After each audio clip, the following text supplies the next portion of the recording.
नमस्कार दोस्तों, राधे राधे। पौराणिक कथा के अनुसार करवा चौथ का व्रत सबसे पहले माता पार्वती ने भगवान शिव के लिए किया था। करवा चौथ व्रत की परंपरा देवताओं के समय से ही चली आ रही है। एक बार देवता और दानवों में युद्ध हो रहा था। देवताओं की हार हो रही थी। ऐसे में देवता ब्रह्मा जी के पास गए और अपनी रक्षा की प्रार्थना की। ब्रह्मा जी ने कहा, इस संकट से बचने के लिए देवताओं की पत्नियों को अपने अपने पतियों के लिए व्रत रखना चाहिए और सच्चे दिल से उनकी विजय की प्रार्थना करनी चाहिए। ब्रह्मा जी ने यह वचन दिया कि ऐसा करने से इस युद्ध में देवताओं की जीत होगी। ब्रह्मा जी के इस सुझाव पर सभी देवताओं की पत्नियों ने कार्तिक माह के चतुर्थी के दिन व्रत रखा और अपने पतियों के जीत की प्रार्थना की। उनकी यह प्रार्थना स्वीकार हुई और युद्ध में देवताओं की जीत हुई। जैसे ही यह खुशखबरी देवताओं की पत्नियों ने सुना तो उन्होंने अपना व्रत खोला और खाना खाया। उस समय आकाश में चांद भी निकल आया था। माना जाता है कि इसी दिन से करवा चौथ व्रत की परंपरा शुरू हुई। दूसरी कथा के अनुसार करवा नाम की एक पतिव्रता धोबिन अपनी पति के साथ तुंगभद्रा नदी के किनारे स्थित गांव में रहती थी। उसका पति बूढ़ा और निर्बल था। एक दिन जब वह नदी के किनारे कपड़े धो रहा था, तभी अचानक एक मगरमच्छ वहां आया और धोबी के पैर अपने दांतों में दबाकर यमलोक की ओर ले जाने लगा।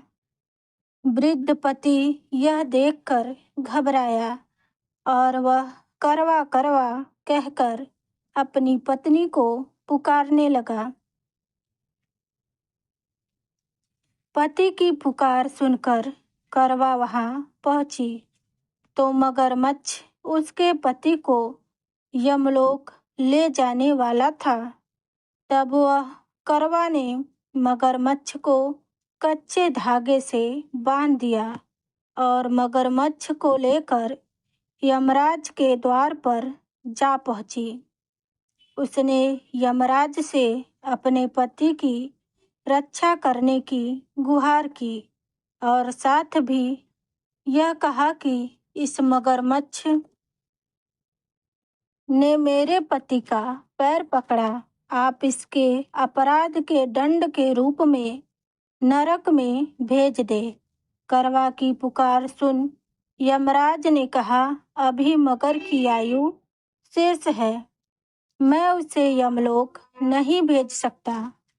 तब करवा ने कहा, आपने मेरी सहायता नहीं की तो मैं आपको श्राप दूंगी और नष्ट कर दूंगी।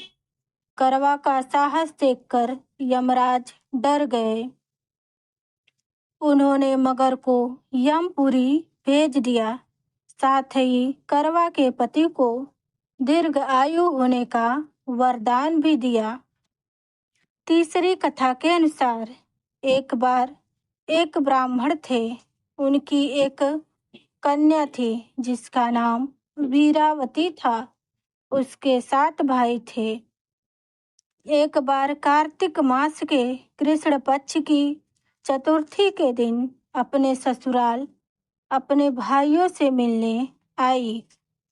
सभी भाभियों ने इस दिन करवा चौथ का व्रत रखा था। तब वीरावती ने भी यह व्रत रख लिया।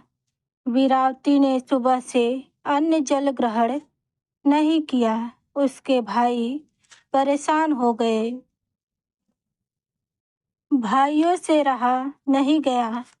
एक भाई पीपल के पेड़ पर छलनी लेकर चढ़ गया और दीपक जलाकर छलनी से रोशनी उत्पन्न कर दी। दूसरे भाई ने नीचे से बहन को आवाज दी, देखो चंद्रमा निकल आया है, पूजन कर भोजन ग्रहण करो। बहन ने भोजन ग्रहण किया और जैसे ही शुरू किया उसके पति की मृत्यु हो गई। अब वह दुखी होकर रोने लगी। तभी वहां से रानी इंद्राणी निकल रही थी। उनसे उसका दुख देखा न गया। ब्राह्मण कन्या ने उनके पैर पकड़ लिए और अपने दुखों का कारण पूछा। तब इंद्राणी ने बताया, तूने बिना चंद्रमा के दर्शन किए ही व्रत को तोड़ा है, इसलिए यह कष्ट मिला है।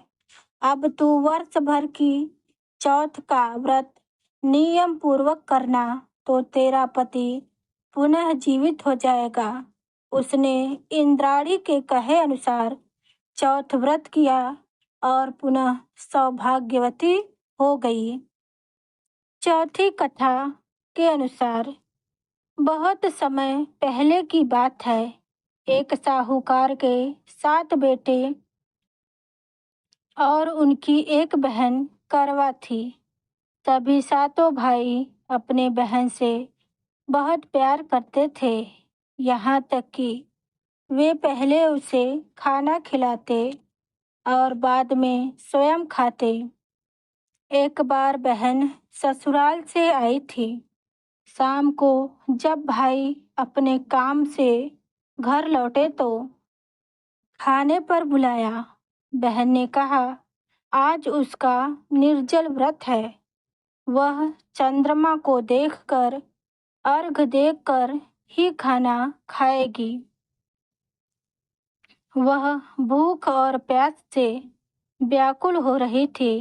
सबसे छोटे भाई को अपनी बहन की हालत देखी नहीं गई। वह एक पीपल के पेड़ पर चढ़कर दीपक जलाकर चलनी की ओट में रख देता है।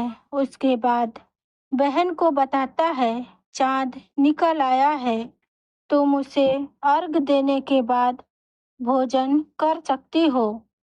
बहन खुशी के मारे सीढ़ी पर से चांद देखकर अर्घ देकर खाना खाने बैठ जाती है।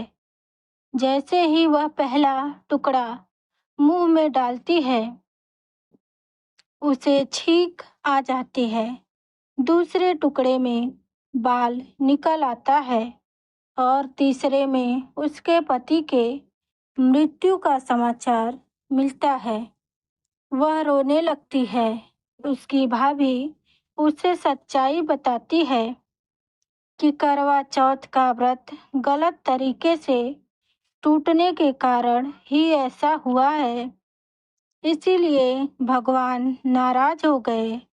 सच जानने के बाद करवा निश्चय करती है कि वह अपने पति का अंतिम संस्कार नहीं होने देगी और अपने सतीत्व से उसे जीवन दान दिलाएगी। वह पूरे 1 साल तक शव के पास बैठी रही, उसकी देखभाल करती रही। उसके ऊपर उगने वाले सुई नुमा घास को वह एकत्रित करती जाती। 1 साल बाद करवा चौथ के दिन आता है। उसकी सभी भाभी और सारी सुहागनें व्रत रखती हैं और आशीर्वाद लेने आती हैं तो वह सभी सुहागिनों से कहती है, यम सुई ले लो, पी सुई दे दो, मुझे भी अपने जैसी सुहागन बना दो। आखिर में एक सुहागिन उसकी बात मान जाती है और अपनी छोटी अंगुली चीर कर उसमें से अमृत उसके पति में ऊपर डालती है और करवा का पति तुरंत श्री गणेश कहता हुआ उठ बैठता है। हे गणेश जी, हे गौरा माँ, जिस प्रकार करवा का चिर सुहागन का वरदान मिला, वैसे ही सबका सुहाग अमर रखना।